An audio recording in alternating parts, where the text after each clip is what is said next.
Good afternoon. Today is Friday, August the 21st, and this is Pastor Karl with your weekly update for St. Peter's United Methodist Church.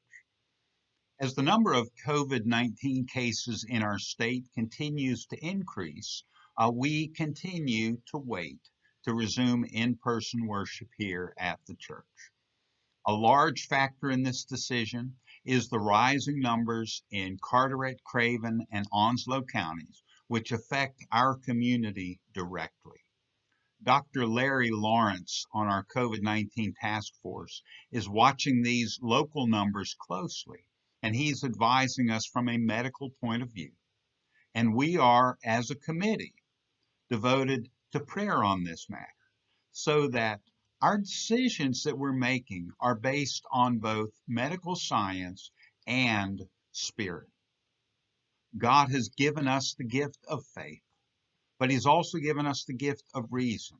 He expects us to use both, and so that's what we're doing in making these important decisions. In the meantime, as I mentioned last week, the church would like to offer the opportunity for some small group gatherings to happen here.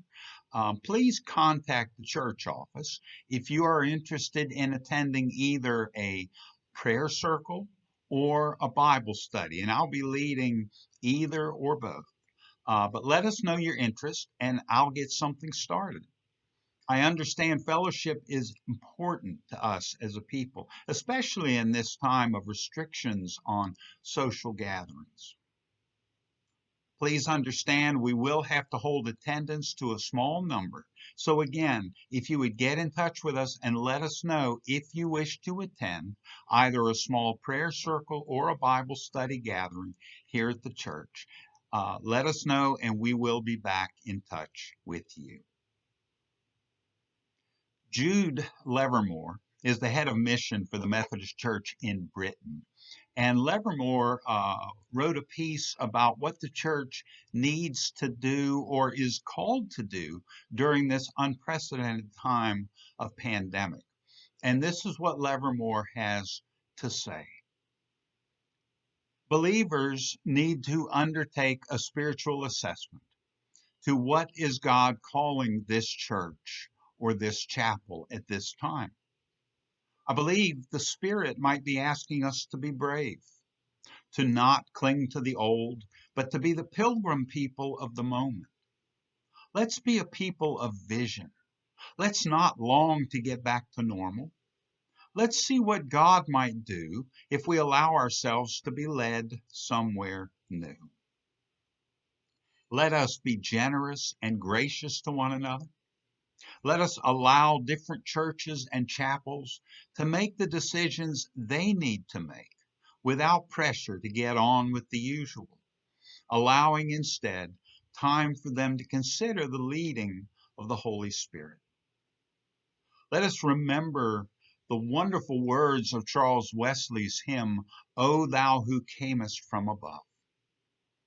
Jesus, confirm my heart's desire to work and speak and think for thee. Still let me guard the holy fire and still stir up the gift in me.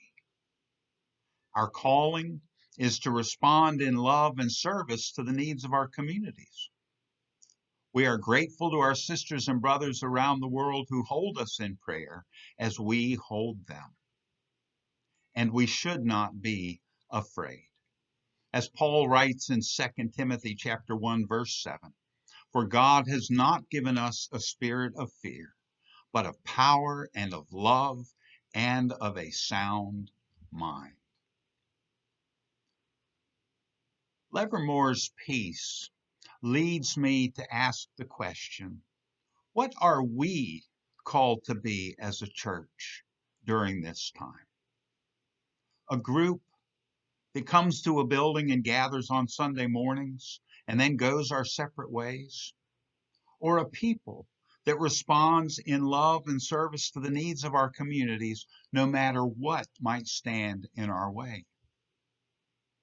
Jesus calls us as a people to serve others. Church is not about what we receive, But church is about what we give of ourselves to those who are in need. And so, in that spirit of mission, I hope that you will come out and contribute to our food drive tomorrow morning from 10 to noon to help feed the hungry in our community. I hope that you will sign up and come and donate at our Red Cross blood drive this Thursday from noon until 6.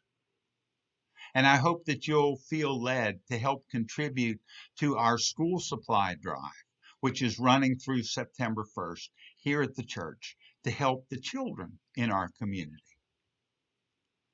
No, we may not be gathering in the sanctuary on Sundays just yet, but we are still the church, and we will always be the church. And we are still called to the mission work of God's kingdom in the world, and we will always be called to that work. Please continue to hold one another in prayer and know that I am praying for you.